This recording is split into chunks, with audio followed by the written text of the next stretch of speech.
Good morning. It is a good morning. It's been so hot and muggy. Usually I wake up and my tent's wet. Nice thing about a double walled tent, it doesn't get to me, but I have to pack my tent up wet. And then during the day when the sun gets up, dry it out. And last night I'm on a creek or a river right here. I thought, boy, it's going to be moist in the morning, but everything's dry. And my body must be telling me something. I usually wake up at 4 and I'm on the trail by 5. I didn't even wake up till 5:30 this morning. It'll be 6 before I hit the trail. So let's pack up and get going. So a lot of people that regularly watch my videos remember I left my umbrella in a bar in Duluth when I was eating dinner coming through Duluth. And they're asking me, did I get my umbrella back? Well, there's the answer. Yeah, I had to wait till 11 o'clock for the bar to open the next day to get it, but they had it right behind the bar for me.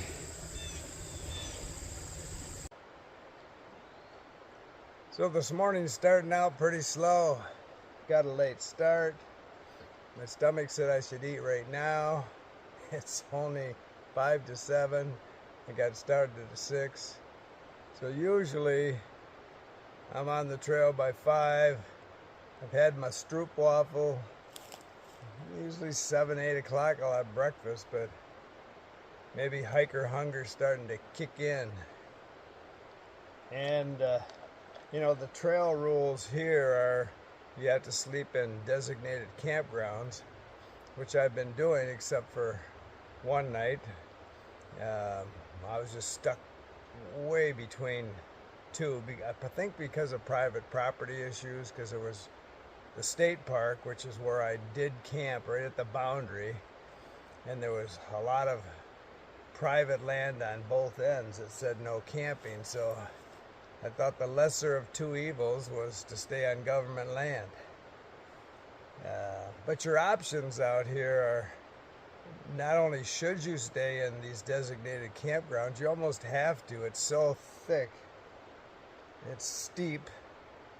A lot like the AT, a tunnel of trees, very rocky, lots of roots, and not a lot of flat camping options. So I try and get from campground to campground, but I want to get close to my 25 miles a day, so it takes a lot of logistics.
So on a hot day like this, you want to stay hydrated. It's hot and muggy. Keep your core temperature. You want to keep hiking fast, you got to keep your core temperature in check. So whenever I come to a water source, I just get my hat and my sun hoodie just soaking wet. Plenty of water. So I've had my stroopwafel, my morning instant breakfast, my granola. So now I'm going to have a protein shake. I keep it in a CNOC bag.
By the time I finish today, I'll have about 72 miles into this trip.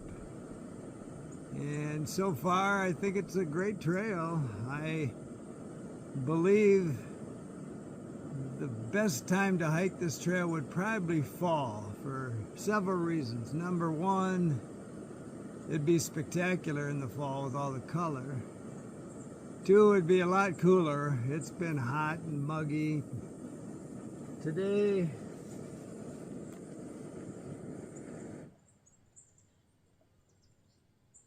hang on, I gotta make my beans and rice.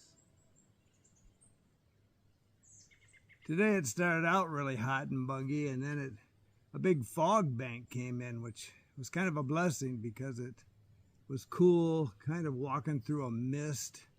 So it's been kind of cool hiking today. The sun's not beating on me. Bugs, you know, they don't bother me that much. They never did before I did what I do now, which is I use permethrin on my clothes, which might help some. I haven't had any ticks, haven't seen a tick. That's pretty much why I spray my clothes. And I take a lot of vitamin B1 before I come out. I mean, I take it every day, but I kind of double up for a week before I come out. And that might help. Also, I'm pretty well covered. You never see me hiking in shorts. Got this long sleeve sun hoodie on. And I think it makes a huge difference when you put your hood up, which I wear up most of the time just for sun, but out here I do it for mosquitoes. Kind of keeps them off your neck and really away from your face. I mean, again, you've got aggressive ones that are going to come in and do their thing, but the only thing that's not covered, and I've mentioned this before, are my hands, and if it gets really bad, I put gloves on. So I can't say that they're a problem, but if you hike this in the fall, you wouldn't have those bugs. The other thing is maybe vegetation. So again, I'm making good mileage today, even though I got up late, because I'm coming around Grand Marais, and I think because the trail gets so well used, it's well maintained here, and so I've really not had any issues with a lot of vegetation in the trail. I mean, it's not perfect. There's mud. You're going to have to deal with all kinds of conditions.